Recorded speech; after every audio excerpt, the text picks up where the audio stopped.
So I've got my notes in front of me and then the timer off, my stopwatch off to the side, so I know where I'm at on time. So my paper was about taking Plato's Allegory of the Cave and putting that towards modern democracy and how we consume media, like misinformation, media influence, populism, and then the public's growing distrust of expertise. Plato's allegory describes a group of people chained underground, watching shadows flicker on a wall. Because they had never seen anything else, they fully believe that these shadows are the entire truth. Plato says they have been in this condition since childhood, meaning they've never known another reality. For them, there is no difference between appearance and truth.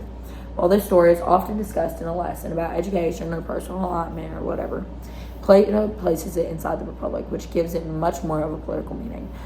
He is using the cave to explain how politics beliefs form and how public opinion is shaped and how easily people can be misled when they only see part of reality.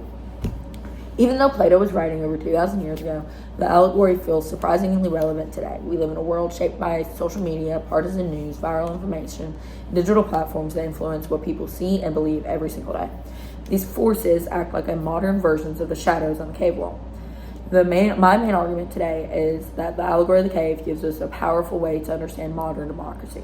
It explains how misinformation spreads, why emotional narratives dominate politics, how populist leaders gain power, and why citizens often resist experts in uncomfortable truths. So first, just going off of like the cave and its inherent political meaning, kind of like what the actual text of it says versus like context or subtext. In the allegory, the prisoners are chained so that they only face one direction. They cannot turn their heads. Behind them is a fire, and between the fire and the prisoners are people carrying objects. The shadows of those objects are projected on the wall in front of the prisoners. Because the prisoners have never seen the real objects, they believe the shadows are reality. But that doesn't mean they are. Just because we believe something to be true doesn't mean that it is actually true. Plato writes that the prisoners would deem reality to be nothing else than the shadows of the images. That line is important. That's a direct quote. That line is important because it shows that the prisoners are not just mistaken about one or two things. Their entire understanding of the world is built on appearances. Politically, Plato is making a point about... sorry, I lost my spot. Politically, Plato is making a point about citizens and democracy. The prisoners represent ordinary people. The shadows represent political narratives and media messaging. And the people carrying the objects, or the puppeteers, or the guards, whatever you want to call them, represent those who control what the public sees. Leaders, media, organizations, and influencers. Plato is warning that when citizens only see what is carefully shaped by appearances, they may confidently believe things that are not actually true. And once those beliefs become part of their identity, they're very hard to change. Today, our shadows do not come from a fire and a wall. They come from our phones, our TVs, computers, social media, all of it. Media platforms like TikTok, Instagram, Facebook, Twitter, whatever. Decide what content people see through algorithms. The algorithm decides what we see, and the algorithm bases it on engagement rather than what is actually factually true. Over time, users are shown more of what they already agree with. This creates often what are called echo chambers. People see the same ideas repeated again and again, which makes those ideas feel obvious and unquestionable. If you're told something a million times, eventually you're going to believe it and think that that's true no matter whether or not it actually is true. This is very similar to the cave. Just like the prisoners, they see only one wall filled with the same types of shadows. Modern citizens see only one version of political reality repeated across their feeds. Research has shown that the false information spreads faster than the factual information online. One study on Twitter found that the false news travels much faster and reaches far more people than true stories. This means, I want to say 6 times. It is 6 times faster. False information spreads 6 times faster than true, actual fact. Research has shown, as a result, people often form opinions not based on careful evidence, but on emotional reactions to repeated content. Politics becomes driven by what feels true rather than what actually is true. Plato also makes it clear that the shadows in the cave are not accidental. He describes people carrying objects back and forth between the prisoners, creating the shadows on purpose. These figures are shaping what the prisoner sees. So these are the puppeteers. In ancient Athens, Plato saw this role played by orators, poets, people on the agora, whatever, talking about the subject. People who had the ability and the necessary time, because they were all just sitting around talking in the agora all day. Were skilled at these people who were skilled at persuasion, but not necessarily committed to the truth. He warned that democracy rewards those who can flatter the public rather than those who actually understand justice or the common good. In Book 6, Plato compares the democratic republic to a large, powerful animal, or a beast. He says politicians study the animal's moods and desires so they can learn how to please it. Plato argues that that's not wisdom, it's not knowledge, anything, it's manipulation. Today, the modern puppeteers include media corporations, political strategists, advertisers, influencers, anybody who, journalists, even if they're not committed to like actual true journalism. Anybody who can curate media in such a way that it affects public perception of a particular thing, especially if it's in a false leaning way. Anyways, today these groups choose what stories get attention, what headlines go viral, and how events are framed emotionally. They do not simply report reality; they shape reality how it appears, or they shape how reality appears. A clear example of this happened during the 2020 U.S. election. There were so many reports of widespread voter fraud in the 2020 election. And even though dozens of courts said no, and they rejected the claims, dozens of court rulings said, no, that's not true, like that is wrong, it did not happen, whatever. We didn't see that as repeated as we did of the many, many rapidly spreading false claims of voter fraud. However, those false stories were repeated more across people. People shared them without thinking, whatever. So we saw that more people tended to believe that more, especially if they were upset with the actual results of the election. This shows how repetition creates perceived reality. Just in like Plato's caves, the shadows become believable simply because people see them again and again. Plato believed that democratic systems naturally elevate leaders who master appearances. So talking about demagogues. In Book 8 of the Republic, he describes a democratic leader who begins as a champion of the people, but eventually turns into a tyrant. Plato writes that this leader takes power by flattering the crowd and exploiting fear. If the public only sees shadow, then the most successful political leader will be the one who controls the shadow show, or the puppet show. Political success becomes about emotional performance rather than truth. Modern populist leaders follow this model closely. Campaigns rely heavily on spectacle, simplified narratives, emotional messaging, a tagline, whatever. Televised debates often focus on dramatic moments or the next viral moment rather than actual debating about policy.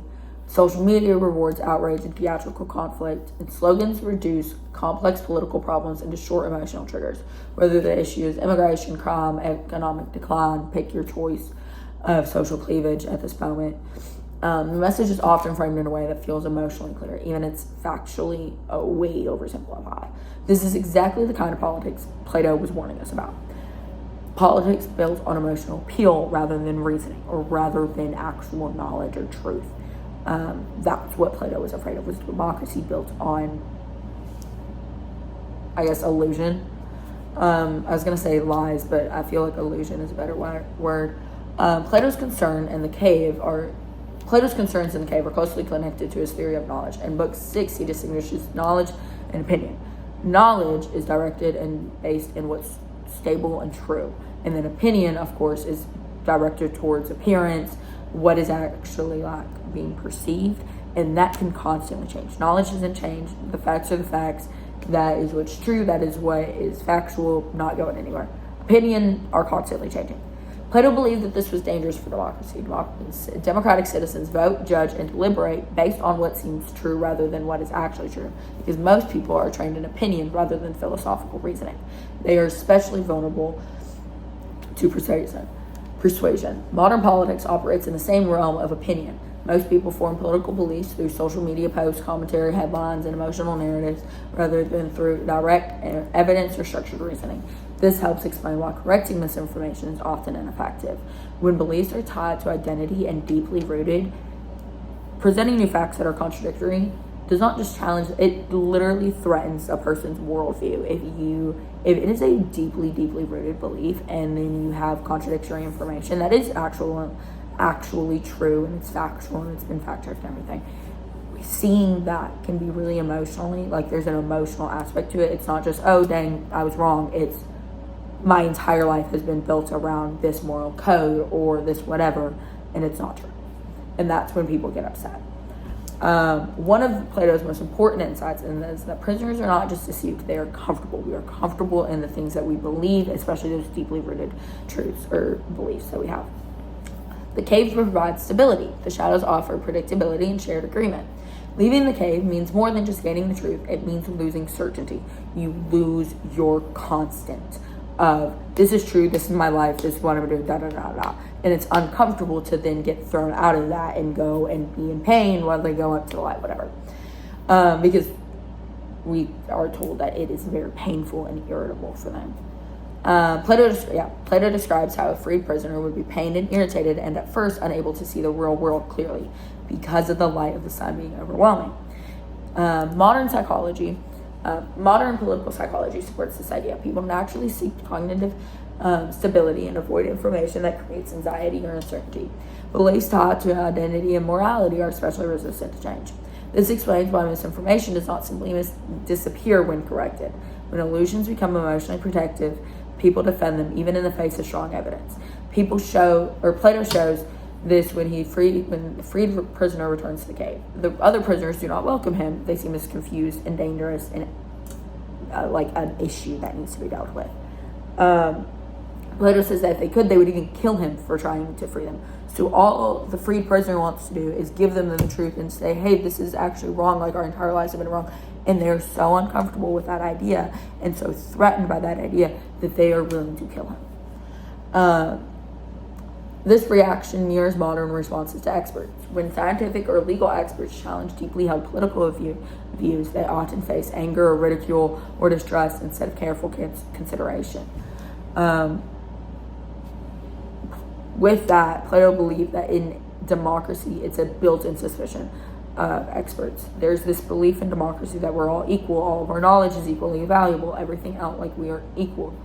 And so people tend to be uncomfortable with the idea of, oh, this person knows more than me on the subject, and for some people, it's, hey, this person knows more than me about the subject, I should listen to them. Some people see it as a challenge that they know more than them about a subject, especially if it's something that's perceived that they should know more about. Today, this distrust of expertise is clearly visible. During the COVID-19 pandemic, public health guidance became politically polarized immediately. Straight off the bat, it was a political issue. Instead of it being a pandemic and that being what it was and we dealing with it, it became a political culture war. It's almost to a point. Mask mandates, vaccines, and lockdowns were interpreted as political statements instead of just medical recommendations by experts. Experts were rejected not because they lacked data, but because their authority conflicted with political identity.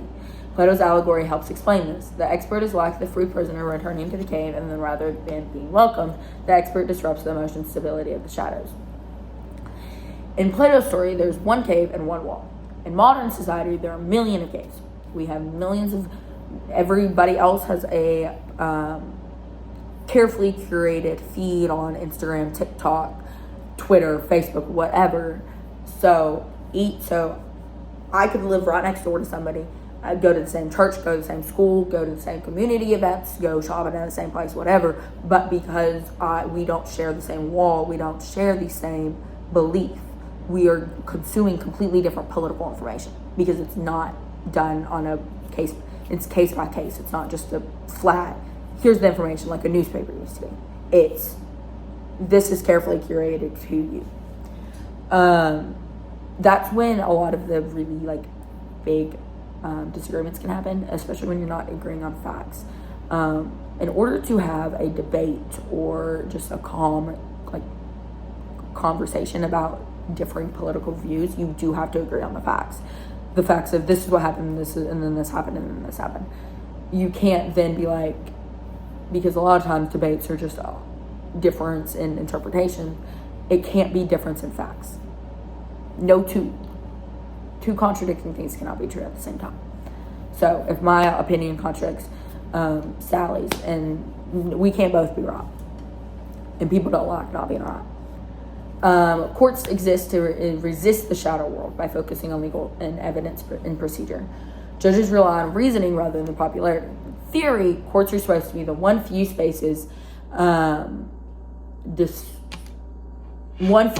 in democracy designed to operate outside public illusion. However, even courts face pressure from public narrative. Judicial decisions are often viewed as partisan wins or losses rather than simply legal reasoning. New technologies even make this even more dangerous. Deepfake videos and AI-generated content blur the line between truth and illusion. When people can no longer trust what they see and hear, but the cave becomes almost literal. Education is Plato's long-term answer to the problem of illusion, but he believed democracies resist deep education because it disrupts comfort. Education is not simply adding information, it requires restructuring how people think in some cases. Today, media literacy and education try to address this gap, but they are highly politicized. Teaching people how to question sources can itself become controversial. Plato's allegory of the cave, that's my conclusion. Plato's allegory of the cave remains one of the most powerful political metaphors because it captures a permanent tension within democratic life, the tension between the appearance and truth. The prisoners represent citizens who form beliefs in limited information environments. The shadows represent the emotional narratives and distortions that shape public opinion. The puppeteers symbolize those who control political communication. The demagogue masters illusion, and the enlightened individuals represent the difficult role of the truth teller.